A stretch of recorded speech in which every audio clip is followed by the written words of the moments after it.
नैहर में मांगिले शिव सहोदर जेठ भैया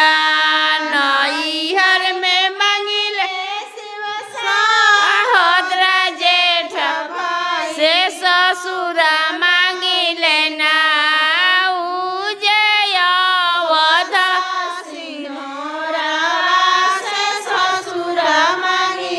गोदिया में मांगिले शिव गोविंद रे ऐसन पुतवा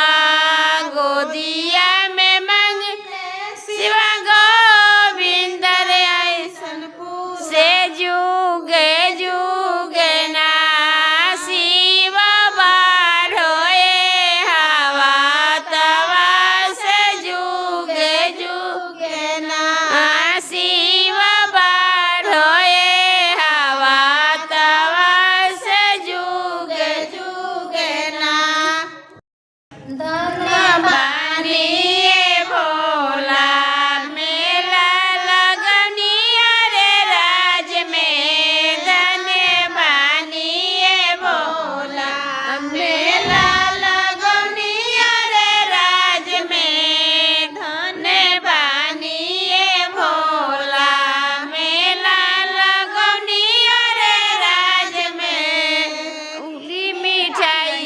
के मन ही न भावे पूरी मिठाई भोला के मन ही न भावे भंगिया के गोला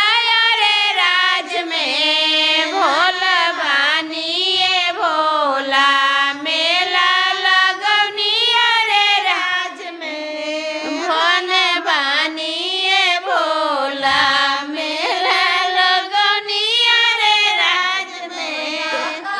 क्या भोला के मन ही न भावे तो सका तकिया भोला के मन ही न भावे मेरी गाय के चला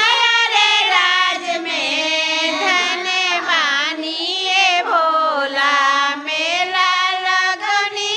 रे राज में धन बानिए भोला मेला लगौनी रे राज में भोला के मन ही न